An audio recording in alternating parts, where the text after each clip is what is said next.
My name is Yuki. I am 6 years old. Today is April something. I don't know the number. Numbers are still hard. But I know it is spring. The shoes in the getabako are new. They squeak when I walk. Squeak, squeak. My old shoes never squeaked. They were quiet shoes. These are loud shoes. First grader shoes. I walk slower so they squeak less. They squeak anyway. The ceiling in my room has a crack. It looks like a rabbit. Not a maybe rabbit. A real rabbit. 2 ears, one long. One shorter because the crack bends there. Round head, no eyes. It does not need eyes. If you look at it long enough, you already know it is watching you. I named her Usagi-san. She lives above my futon. She watches me sleep. She does not blink. I blink for both of us. I told Mama about the rabbit. She said, "That's nice, Yuki." She did not look up. She was folding laundry. Grown-ups say, "That's nice," when they are not looking. I think, "That's nice," means, I am busy with socks. This morning the floor was cold, very cold. The kind of cold that goes through your feet and tells your brain, this is a mistake. My socks were not next to my futon. Of course they were not. Kenji took them again. Kenji is my brother. He is 11. He loses his own socks and then finds mine with his feet. Mama says he was born without the sock-keeping part of his brain. I think that is a real problem. I found my socks under the kotatsu. The kotatsu is still there, even though it is April. Mama says we will put it away next week. Next week is not a real place. Things go there and never come back. The socks were pink. I wanted the blue ones. I stared at the pink socks for a long time. Maybe if I stared long enough, they would become blue. They did not.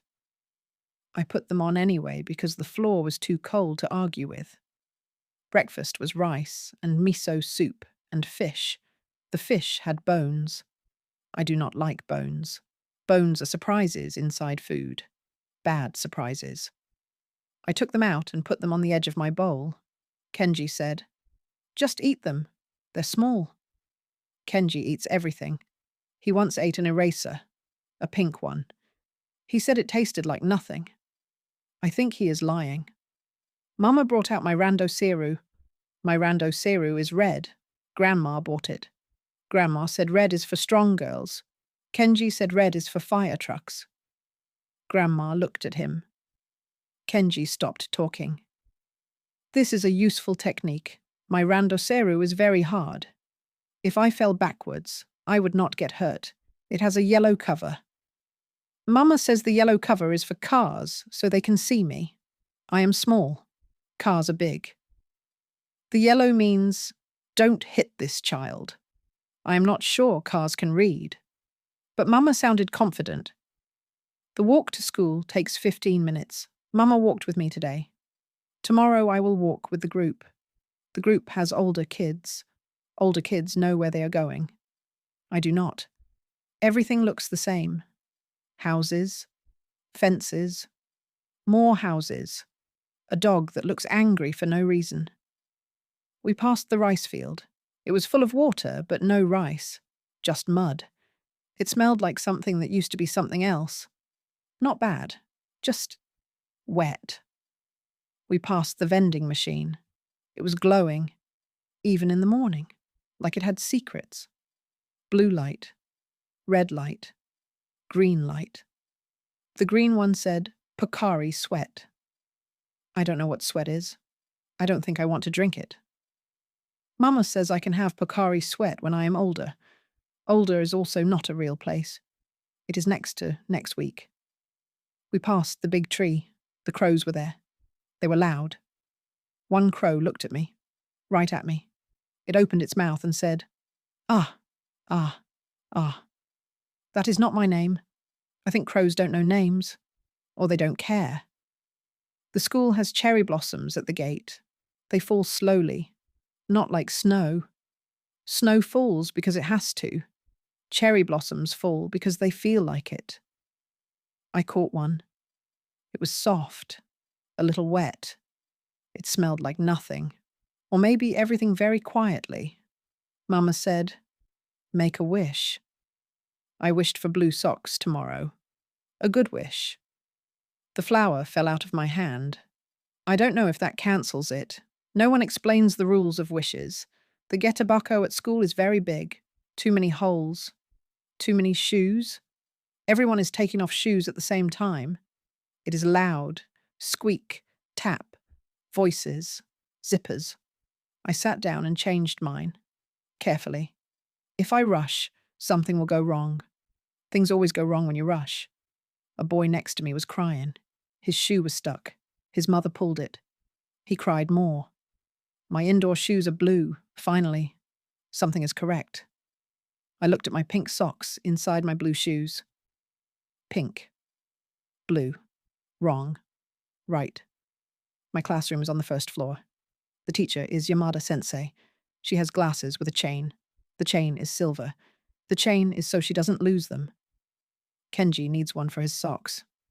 She smiled at me. I panicked a little. Not outside. Inside. Inside, I panicked. Outside, I forgot how to smile. "You must be Yuki-chan," she said. I nodded. Nodding is safe. Nodding never goes wrong.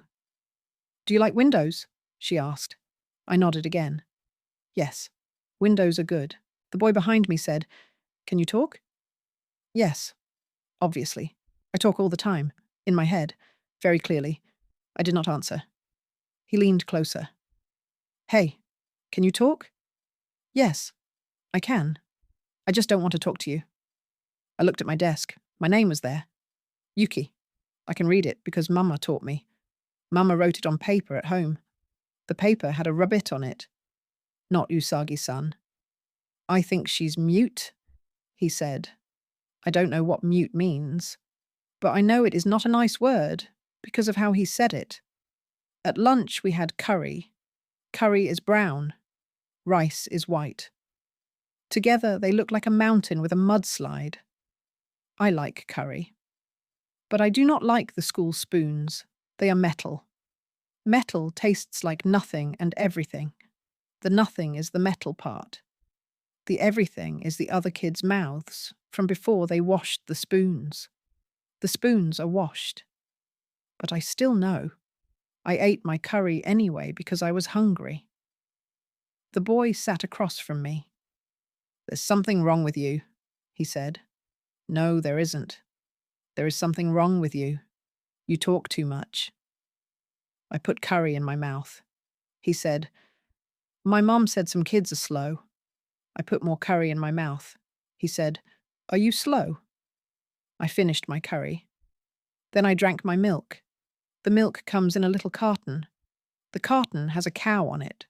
The cow is smiling. I do not think cows smile. The boy stopped talking because no one was answering. The boy's name was Sato. That is the good thing about not talking. After lunch, we brushed our teeth. Everyone took out their toothbrushes. The toothbrushes are in a little cup.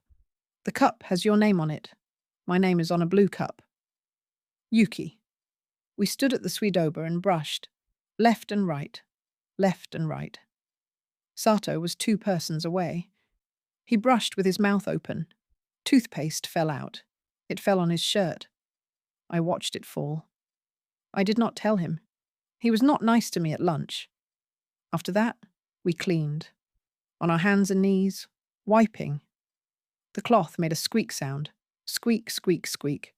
Worse than my shoes. "You're slow," Sato said. I am not slow. I am careful. Careful is better. Careful sees things. I found a small curry crumb, brown, flat. I wiped it into my hand and put it in my pocket. I don't know why. I just did. At the end of the day, we had the frog meeting. I don't know why it's called a frog. There are no frogs. Maybe frogs go home early. Frogs don't have to clean. Frogs just sit on leaves and say ribbit. On the walk home, Mama asked, "Did you make any friends?" I thought about Sato. Sato is not a friend. I thought about a girl in front. She said oops when she dropped her eraser. Twice. I don't know her name. I shook my head. Mama said, "That's okay. Tomorrow is another day. Tomorrow is another day." That is what grown-ups say when today was not enough. At night, I lay on my futon. The floor was cold again. My socks were still pink. I looked at Usagi-san. "Today was long," I said. "There is a boy named Sato. He is not nice." Usagi-san did not answer. I said, "Tomorrow I will wear the blue socks." I closed my eyes. The ceiling creaked. A crow shouted somewhere far away. "Ah, ah, ah!"